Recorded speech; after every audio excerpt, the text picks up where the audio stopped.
Good morning from Vietnam. Good afternoon to you all. Thanks a lot for spending your beautiful afternoon to join our program and share your amazing stories to our global audience. And on behalf of the listeners around the world, I want to say thank you. Well, thank you for the invitation. I really appreciate the opportunity. Okay, before we start our conversation, I would like to ask, where are you now? Are you in Seattle or are you in Long Beach? No, I'm in Palm Springs, California, which is about 100 miles due east of Los Angeles. Wow. Okay. Okay. So hello from Vietnam. Since your wife been here, your for 3 weeks, but you haven't been to Vietnam yet. So please accept our invitation in advance if you decided to travel here. Now you have a new family, a new friend is waiting for you to come. Okay. Absolutely, thank you. Okay. And Howard, in our culture, it's very honored if we can have you to share a little bit about who you are and what you are doing now to our audience. Would you please do that? Sure. So you're talking to a guy that's 80 years old, and I barely got out of high school. I only had 2 years of community college, and I went to work. I started working actually when I was 13, and I have worked ever since. And I pretty much have been in consumer-oriented companies my whole life, both family businesses and other businesses, and I got interested in the idea of servant leadership when I was in my mid-20s, and was a follower of servant leadership, and over time I became a conscious competent, which means that I understood servant leadership and I could teach it. And that was my goal, to be able to teach other people about servant leadership. So when I was in my mid-40s, I joined this little tiny coffee company called Starbucks. It had 28 stores. When I started, when I retired, it had 15,000 stores. And I was the founding president of Starbucks International. I was on the board of Starbucks for 12 years. I've been on the board of many public companies and private companies, as well as nonprofits. And now I'm really focused on bringing servant leadership to the world. Wow. Oh, well, you have an amazing journey that you introduced to us, and the counter time here less than 90 seconds. So that's not fair for our audience. We're going to dive into this conversation to know more about the journey that leading to the amazing and phenomenal journey that you have. Okay? Okay. All righty. So I want to bring you all the way to when you were little. So time travel with me. When I was little, I grew up in a city called Da Nang, so it's in the middle of Vietnam.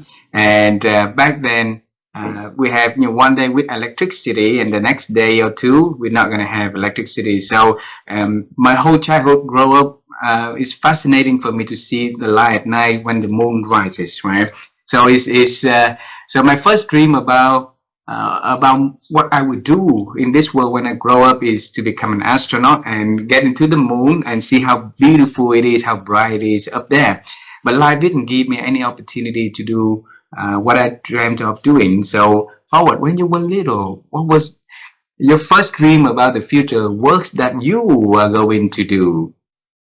Well, like I told you, I grew up as the son of two immigrants to the United States. My father came to the United States, couldn't speak English, and he had to learn the language, and he worked in what's called a public market, where a produce market. And he saved his pennies, nickels, and dimes and opened up a small mom and pop grocery store in a neighborhood of Seattle. And that's how I grew up. And he met my mother in Seattle, who was also an immigrant.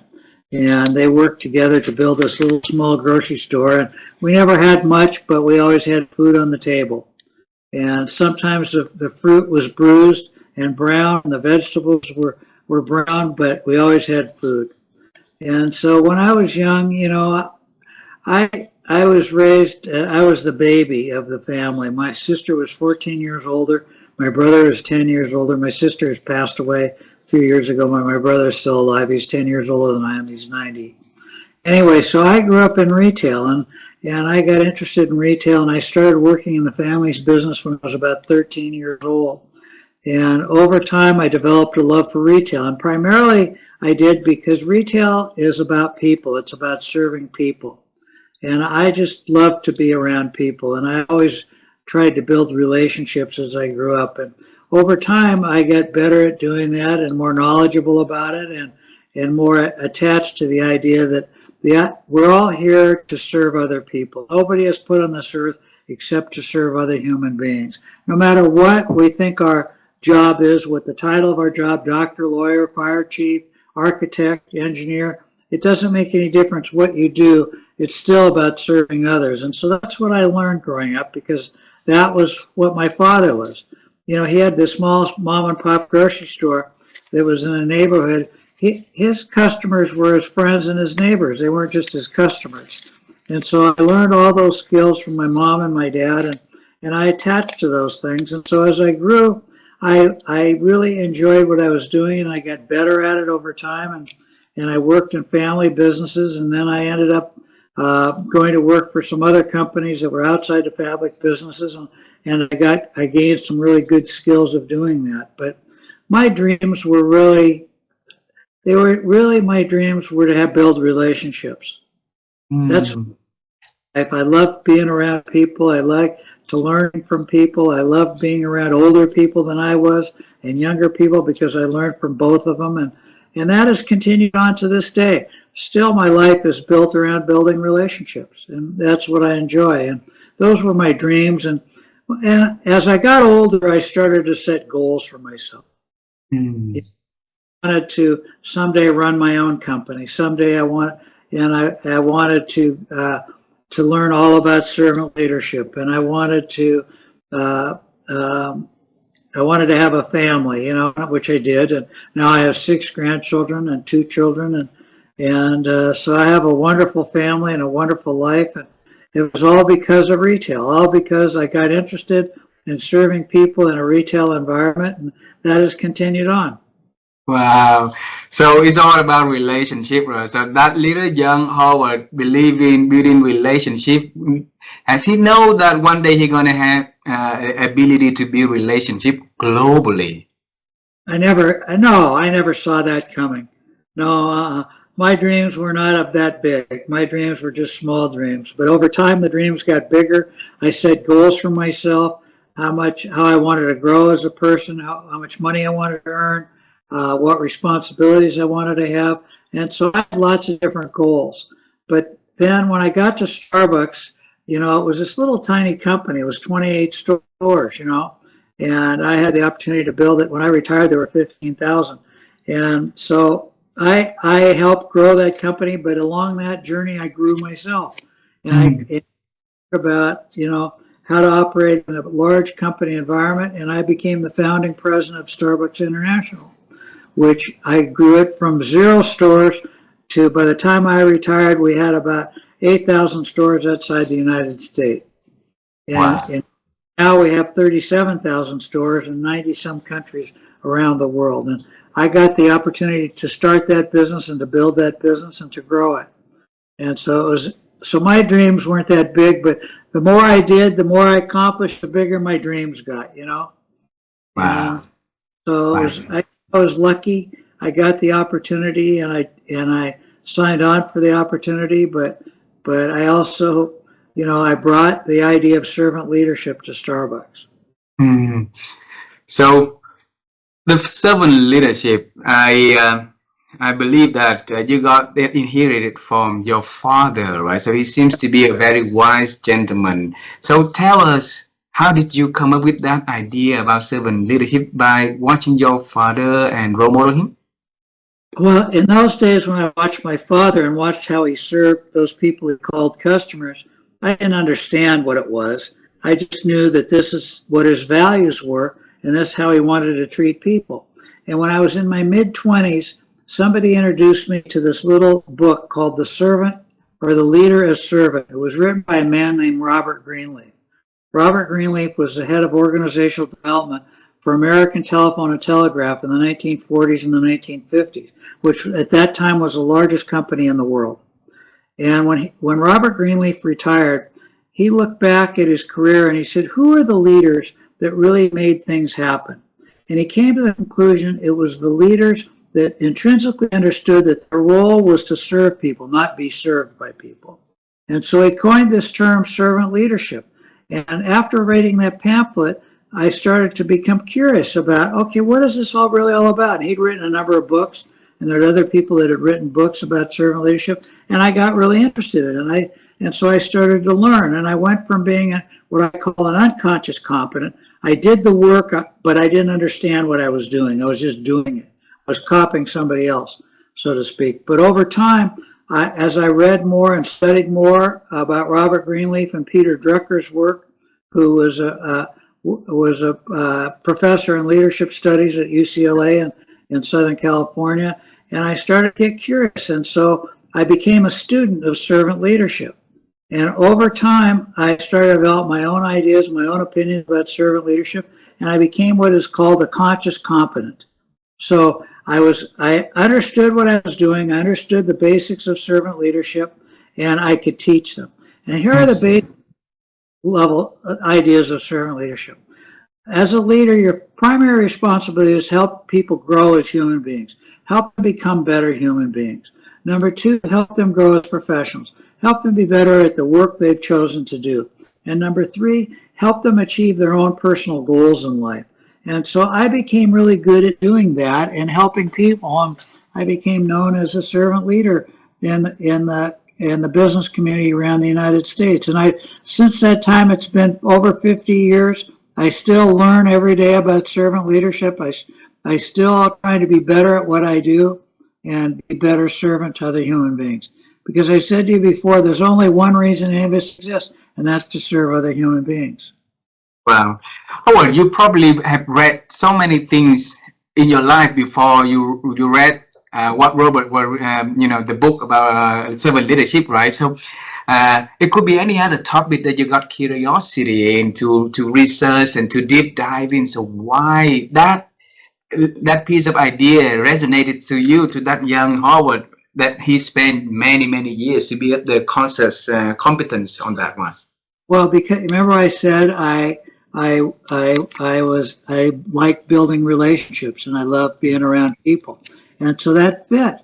It just fit who I was. I didn't know what it meant. I'd never heard the word servant leadership before, but I had been a person that really cared about people, and I intrinsically wanted to serve people, but I had no knowledge about it. I was just being, without any knowledge. But as I gained knowledge about it, I realized this is something that everybody can learn and everybody can do. And so it's not just, not just because I had a father that was that way. It was, I learned as I grew, and I teach people about how to be a servant leader and servant leadership isn't, it's about, at its primary core, it's not just soft stuff. It's about the hard stuff. It's about performance at its basis. It's about getting the job done, but it's about getting the job done with people, not on the backs of people. And servant leadership, in my mind, is the best way to lead an organization because it has the longevity to it. Because there's an old saying: people don't care how much you know; they want to know how much you care. Mm-hmm. And that's what leadership is about. It is not about knowing; it's about caring. Wow. So yeah. Yes, please. You were about to say something. Go ahead. Yeah. So Howard, do you still remember the age when you first introduced to that book? Yeah, I was about 26. 26. So that's prior to when you becoming a member of Starbucks. Oh, way before. I didn't become a member of Starbucks for another almost 20 years. Okay. The reason I asked for you is because a lot of us out there maybe got curious about something for a little time, then move to the next one, a little time to move to the next time, a little time. You've been carrying it with you for 50 plus years. Okay, so I want to bring you to that moment when you read that book and the idea of servant leaders becoming, like embedded into your body, right? So what did you decide to do right after that? Well, I wanted to put it into practice. I wanted to prove that the theories were good, that they held water, so to speak, that you could build a profitable business by taking care of your people, not abusing your people. You could build a profitable business by not using your people, but helping your people. You could build a profitable business by helping your people grow. Here's a little equation I like to use. You grow the people grow the organization, and the organization grows the business. And it's kind of in that way. And so I wanted to prove that those theories were right because I agreed with them. I didn't know why they worked, but after a while I started to understand why they worked and how they worked. I could teach it and I could do it. Beautiful. And I want to understand in your own word, okay? What is the definition of a servant leader? A servant leader is a person that intrinsically understands their role is to serve the people that report to them. That everything begins and ends with that. And when you do that well, then they want to serve you. They want to help you. When you abuse your people, when you manipulate your people, then they don't want to help you. They may say they will, but they don't do it from their heart and for their soul. And so that's why I believed in it, is because I saw as I started to practice servant leadership, in its more formal form, I started to understand that it was probably the most productive way of leading an organization. And it was people signed on to the greater purpose of the organization. They wanted to help the organization grow. And that was because they felt respected and they felt like they mattered. And too often in life, and in particularly the business world, employees are just a means to the end for the boss. The boss wants to make money. The boss wants to be successful. And so their people are just there to serve them in that journey. If you really want to build a highly successful company over a long period of time, then the goal should be to help your people grow first. And when you do that well, then they want to help you. And so that's what I learned, and that's what I have been driving my whole life. And I've seen it I've been on the opposite side, by the way. I for companies that were not servant-led, that were abusive to their people. They didn't really care about their people. And then I've worked for companies that really cared. And the ones that really cared were the ones I found to be the most successful over the long period of time. Wow. And in the 55 plus years being as a servant leader and have been teaching other leaders to become servant leaders yourself, right? So what changed significantly that you see from the age of 25 until now in servant leadership? What changed? I increasingly got more opportunity to have more responsibility. I increasingly got the opportunity to bring servant leadership to bear in the organizations that I was working in. I became known for that, and I became really good at it. And to tell you the truth, I mean, that's the gift that I gave to Starbucks, was servant leadership. And it was the thing that I drove with inside of Starbucks. And, that to me, when you really boil down Starbucks success, it's all been about the people. It hasn't, anybody can make coffee. Anybody can open retail stores. But not very many people can serve their people well because they get so caught up in themselves, they forget that it's about the people that they're serving.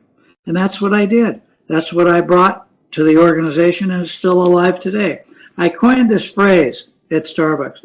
We weren't in the coffee business serving people. We were in the people business serving coffee. Wow. Small play on words, but very important. Very different. When you see it in those terms, you do things differently. Wow. But I also remember that you decided not to join Starbucks at the beginning, right? Right. So what happened? How that incident happened? What happened was I met that young guy who was CEO at the time, and he was looking for somebody to be his vice president of operations. And so we had breakfast, and he was interviewing me, and he had a list of criteria, 10 criteria. And the first criteria, he wanted somebody with a college degree. I didn't have that. The second criteria, he wanted somebody that had food service experience. I didn't have that. Finally, we got down to number 10, can I breathe? That was about the only thing I could do, is I could breathe. And we decided at that point in time, and I was actually looking for a business to buy at that point in time, but we decided that we weren't the right fit for each other. And a year passed, and he still hadn't filled his vice president of retail operations, and I hadn't found a business to buy. And we got back together again, and I said to him, let me work in the company for a week for free. Okay, I just work in the company. I want to work in the roasting plant. I want to work in the stores. I want to work on the delivery trucks. And at the end of that week, let's get back together again and talk. And at the end of that week, I fell in love with Starbucks, and fortunately, he saw what I could do and how I could impact the organization. And so he offered me to start at Starbucks. And so I just turned right instead of turning left. I didn't buy my own company, but I ended up working for this little company, and I became, I get a great opportunity to influence the organization. And it was a gift. It was a gift. I loved Starbucks right from the beginning because the coffee business is a people-centric business. And so it fit me perfectly. Wow. Wow. You were very determined when you say, okay, you are going to work for the company for 1 week without pay. Yeah. I want to bring you to that moment. Okay. Yeah. What made you decide to do that? Well, let me give you my father's story. Okay, please. So when I was about 9 years old, I used to go to my father's grocery store every day after school. So, I didn't do anything. I fooled around, but I'd hung up by the cash register when he was ringing a customer up. So one day he said to me, he said, Howard, go get me a couple of baskets of strawberries. And I brought him the strawberries, and he took the strawberries and he put them in the customer's bag, and the customer walked out the door. Well, I was old enough to recognize that my father hadn't rung up those strawberries on the customer's bill. And so I said, Dad, you forgot to ring those strawberries up. And he just looked at me and he said, Howard, not everything we do in life do we need to be paid for. These people are our friends and they're our neighbors, and I happen to know they can't afford to buy fresh fruit right now. So it's just my way of helping them out a little bit. I never forgot that. I didn't understand it. I really didn't understand it. But it's so true. Too often in life we think that we need to be recognized, we need to be rewarded, we need to be paid for things that we do. I don't believe that. I think that you do things because you want to do them. And sometimes you get paid more, sometimes you don't. But if you're doing the right things for the right reasons, it always comes back to you. It's karma. It just comes back to you. And so that's where I learned that lesson. And so I just learned that, and so when I did that, when I said that to Howard, I meant it. I said, don't pay me. You look at me, I'll look at you. So why not? It was the best week I ever spent. And, and it all worked out. Wow. It might not have worked out. Many times I've done things for nothing and I've got nothing back. But what I got was my own intrinsic rewards, So I didn't need somebody else to give me something. Wow. What else did your father teach you that you still remember and carry with you in your bag of wisdom until today? Let's see. He, this is more of a retail thing. There's an Italian word called abbondanza. And what it means is, you see it when you walk if you go into one of your markets, right? What you see is all the fruit piled high, right? Yes. And it's beautiful, isn't it? It makes you want to buy something. And that's what abbondanza is about. My dad was the best merchant. He would pile all the fruit high and make it beautiful, and people would want to buy it. And so I learned lots of retail skills. I learned how to hire people. I learned how to run advertisements. I learned how to do bookkeeping. I learned so many little things from my father that just carried me. I learned how to make a retail store profitable. Those skills, all the skills that he had, I observed and I learned from him. And that helped me along the way. So you mentioned the important word in here is observe, right? Yes, and my coach and mentor always tell me that opportunities are out there in front of our eyes every day, and then it's running with different speed. So our ability first is to observe and see those things. So over the years, to be curious. I was always curious. Luck is where opportunity meets preparation, right? Yes. So you got to be prepared, but you also got to be ready to take the opportunity when it comes along. And Starbucks was just that. The opportunity came along and then it came back. And by that time I was ready to take the opportunity. But I was lucky that I got the opportunity a second time. You know, that was talk about what are the odds of that happening? Not very good. And where is curiosity coming from in you? I don't know. I just was always curious. I was the baby of the family, and so I was always around adults, right? And I was always, you know, they were always having conversations, and I'd always wonder what they were talking about. So I would ask questions, and I've been curious the rest of my life. I'm interested in things. If I meet somebody new, I want like you. I want to know, where did you come from? How did you grow up? I'm the same way you're asking me questions. I like to ask people questions, and I grow from that. I learn from that, and so curiosity breeds curiosity. So, how can we help people to build the curiosity competency, Howard? Well, they have to want to.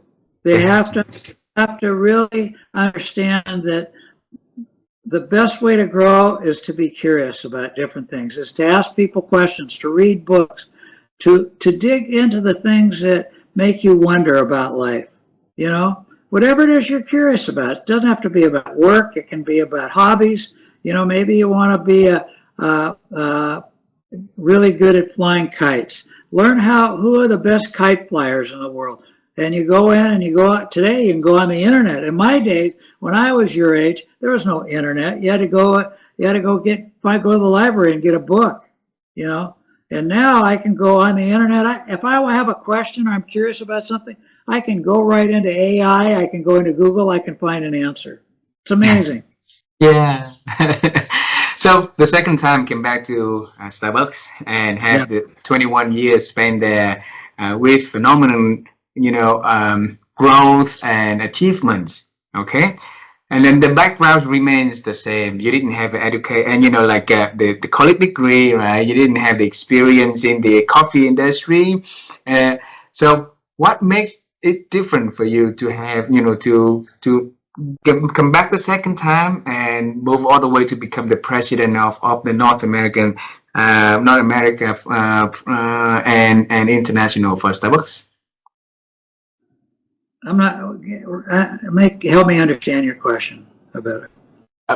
My question was, what makes it different when you come back the second time and you really have a successful journey at Starbucks? Yeah, well, I didn't know that it was going to work out. You know, he may have. I just was saying, okay, I'm interested. I got the opportunity to take a look at Starbucks too. Remember, so not only did folks get an opportunity to look at me, but I got an opportunity to look at Starbucks, and I fell in love with Starbucks during that week. I met lots of great people, and I said, this is my kind of place.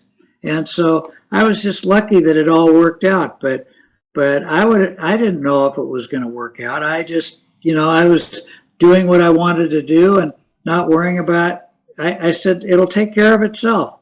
Whatever's supposed to be here will be. And that's exactly what happened. And then I latched onto the opportunity, and I was good at what I did, and I learned and I grew. I had to grow. I'd never run anything as big as Starbucks became. I had to grow as a leader and grow as a human being, and I did. And so I still was curious. If I was having a problem with something, I called somebody up that had more experience than I did in doing what they were doing. When I started Starbucks International, I talked to 50 people that had done it before so that I could learn and understand how to help make it work. And all those things helped me to grow myself, number one. And remember when I said you got, number one, grow, became a better human being, I became a better professional, and I helped my people achieve their goals. And as I grew at Starbucks, I helped the company grow. And you mentioned earlier also that since then you started to have goals in your life. Oh, sure. Yes, a lot of people say goal setting to be successful, we have to have goal setting and learn how to be doing that at young age. And you seem to be doing it in the middle of 30, 40s, right? I started with goals when I was in my late 20s, writing down and I always had a 5-year plan. I'm 80 years old. I still have a 5-year plan. That's starting to get pretty optimistic that I'll be around, but I just think that if you don't know where you're going, any path will get you there. And so I believe in living your life with intention. And that's part of what goal setting is about. Be intentional about how you spend your time. All we have is hopefully our health, and we have time. But, we can't necessarily control either one. We can do as best as we can with our health, but it's time. And so, I just was trying to, I want to achieve the things that are important to me in my life, and I continue to do that. I continue to focus on the things that I believe are important. They've changed over time. In my early days, it was about accumulating wealth. Now it's not. Now it's more about giving away my wealth. And but I continue to want to learn. I continue to want to grow and be a better human being. Oh, one of my project is to share the collective wisdom of the 50 amazing people around the world, and we want to ask you about how, after many years of setting goals for yourself, right? What is the best way that you are using or doing to or applying when you set goals for yourself, especially when the 5-year goals like this? Well, I write them all down. If you don't write them down, they're worthless. Then they're just wishes, hopes, and dreams. And so I have goals across a spectrum of subjects, from spirituality to material well-being, to economic well-being, to personal growth, to health, to my children, to my marriage, to my grandchildren. I have travel, life experiences, learning. I have goals under each of those. Maybe it's 1, 2, or 3 goals under each of those. And then I focus on achieving those goals. But, for almost 50 years, I've had this document. You're not going to be able to read it. But this document is a picture, what I call a picture in Howard of 50 words or less, right? And on this document has my mission statement. This is why I'm here. So here's my mission statement. To live my life every day, nurturing and inspiring the human spirit, beginning with myself first and then for others. To live my life every day, nurturing and inspiring the human spirit, beginning with myself first and then for others. So my mission in life is to nurture and inspire the human spirit. Then I have core values. I have 8 core values. First core value is honesty. Everything I do in my life, I have to be honest. Then the second core value is fairness. I believe in treating people with fairness. And then the third core value is respect for self and others. And the fourth core value is responsibility. I take responsibility and accountability for everything I do. And then the fifth core value is integrity. That what I say I'm going to do, I do. People can depend on me. And then the sixth core values is trust in self and others. I give trust before I get trust. Then the seventh core value is caring. I mean real caring. Caring when it costs you. Everybody says they care, but caring only matters when it costs you something, either time or money or emotions. And then the eighth core value is love. I give love to all of those that I come into contact with. Wow. And then I have what I call my 6 Ps. This is how I do everything. The first P is everything I do in my life has to have a purpose greater than myself. It has to be bigger than me. It's about serving others.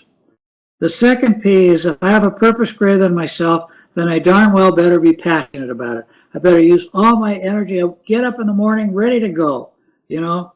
And then the third P is persistence. In the rivers we call our lives, there are rocks, right? Some of those rocks are below the water level. We don't see them. And we going down the river and we crash right into them. And oh, what happened? And we got to learn to get over, around, or through those rocks. Sometimes those rocks are above the surface of the water. And we see them out there in the distance. And for some reason, we hit them anyway. Even though we can see them, we hit them anyway.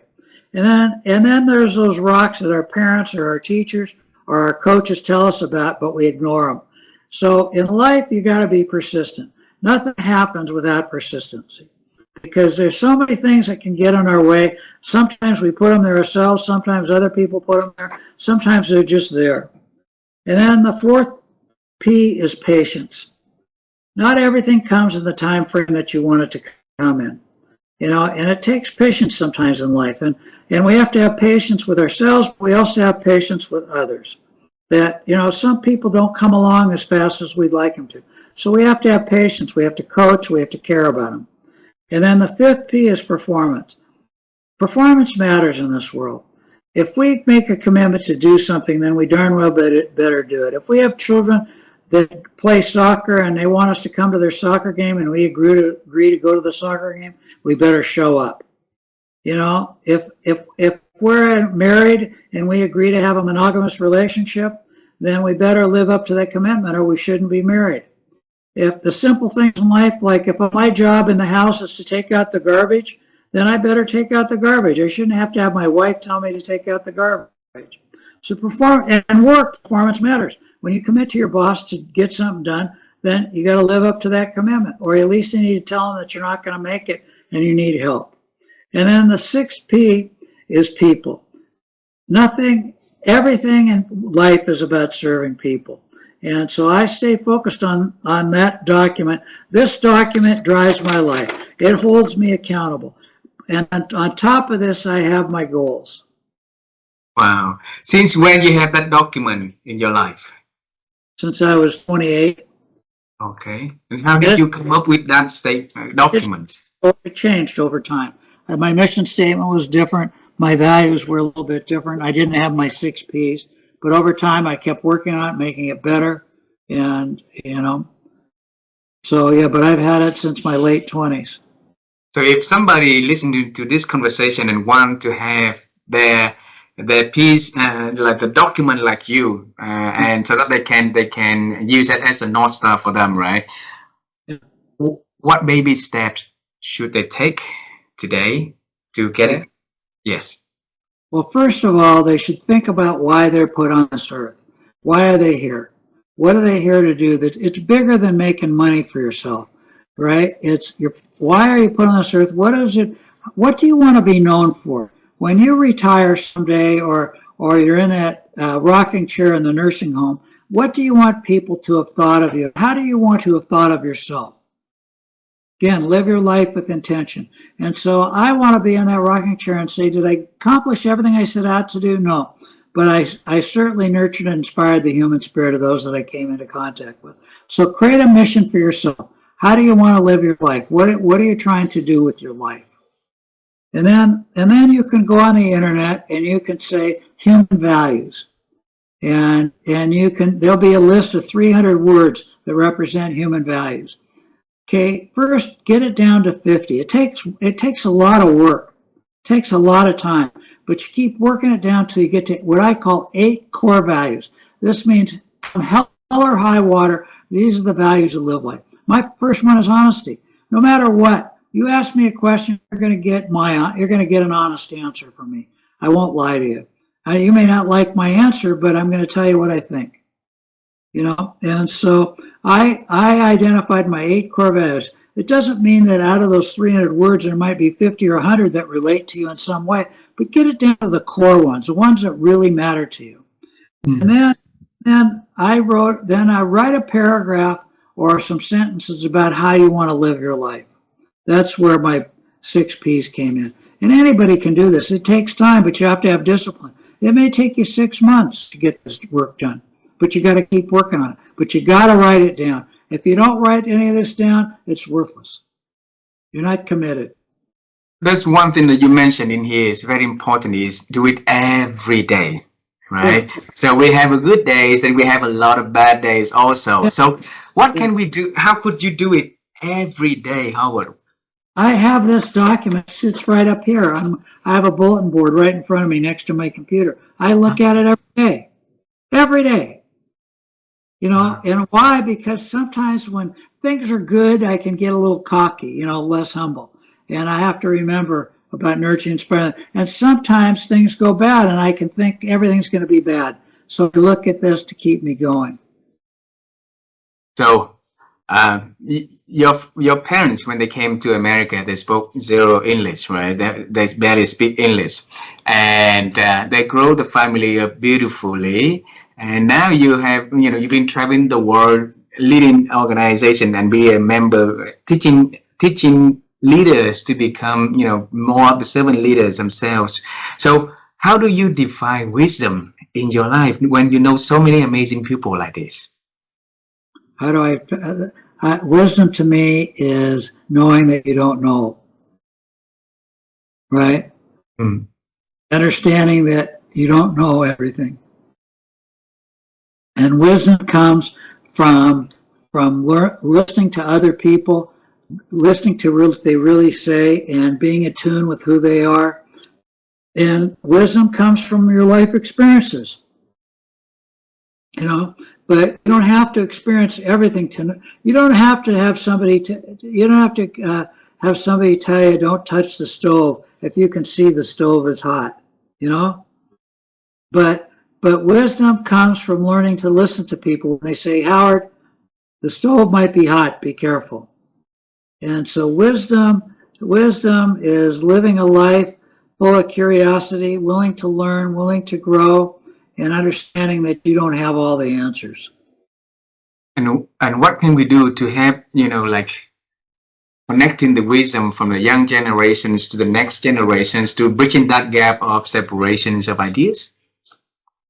Well, I think that the key to understanding how to bridge that generation gap is to, again, go back to being curious. That both you, the older person has to not just be the lecturer, right? The older person has to be curious about what's the younger person think, right? So I learn as much from young people as I learn from old people. So you have to be able to listen and be curious about where that young person is coming from before you can start to impart wisdom, so to speak. And then when they ask you a question, right? If they want to ask you a question, that's the only time you give an answer. Otherwise, you're not constantly giving them advice. There's a two-word quote that I love. I learned a long time ago. It's called compassionate emptiness. Compassionate emptiness. It means being full of compassion but empty of solutions. So you're married, is that right? Yes. Okay, so your wife, when you meet up, and she's talking to you about her day and about all the issues that she faced, she wants you to listen. She doesn't want you to give her solutions. She wants you to listen. When your kids talk about their problems, they just want you to listen. They don't want your solutions. And so compassion and emptiness is full of compassion for how your wife is feeling, but empty of solutions, unless she asks for your input, unless your children ask for their input. All too often in this world, we rush in, particularly men. We want to provide solutions for the world, and particularly for our children and our wives, you know?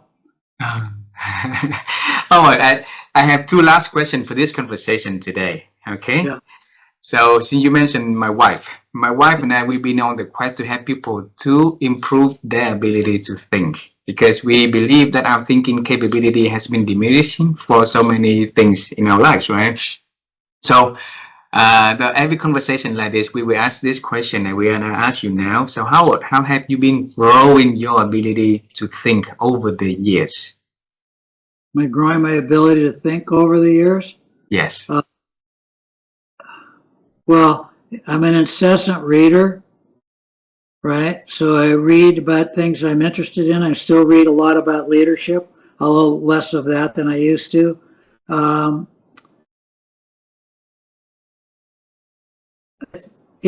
think it's that. I think that I've exposed myself. I go back to that curious word, being curious. You learn to think by being curious about things, because when you're curious about things, you run into opinions that are not the same as yours, right? And you run into ideas that you didn't have any idea about. You meet people that you've never met before with totally different views of the world. And so that's how you learn to think, by being challenged by other people's thoughts and how they think about the world. And that kind of forces you to think differently. And so that's, it's always a struggle, because we're always attached to our own opinions. We all, our lives, and we say, well, this is what I think and I'm right. But, as you get older, you realize you're not right all the time. Most of the time you're wrong. And it's important that you listen to other people, you read, you're constantly curious, you're trying to grow yourself, take classes, and things that you're interested in, and just continue growing. You don't want to stop. When you stop growing as a human being, it means you stop living. Wow. The last question. I want to travel with you one more time. Okay. So we're going to travel to that grocery store where you were a little boy carrying that strawberry and, to put into the bag for your customers. And then your father forgot to, decided not to charge the customer for that. Remember that moment. All right. Yeah. And if you have a chance to talk to him and tell him about your journey up until today, and something you want to tell him about that journey at that moment, what would you say to your father? Yeah, my father died 54 years ago. Yes. When I was 24 years old or 26 years old. And, he would never believe. He would never believe what my life, right? I mean, they had nothing. They lived during the Depression. They never had a lot, but we had enough, and he would not believe what's happened in my life. And, it's emotional for me because I never got to show him. He was dead before I really got going in my career. But that's a tough question. I hope he would be proud. I think he would be. And I'm sure he is. You are an amazing leader, and we're thankful for being role model for a lot of us to continue being servant leaders and continue serving others. So I would thank you very much for doing that. Okay. Thank you very much for inviting me. I really appreciate it. You're a long way across the world, and it's night. Is it nighttime for you? What time of day is it there now? It is 8 o'clock in the morning, and I travel to Seattle very often because my children live there, and my youngest daughter, she's gonna be going to Seattle for high school also next year. So, the next time that we came to the city, if you're around, we would love to have a cup of Starbucks with you. Okay. Okay, great. Thank you very much. Thank you very much. You have a wonderful day. Say hello to your family for us, please. Same to you. Take care. Bye-bye. Bye-bye. Thank you.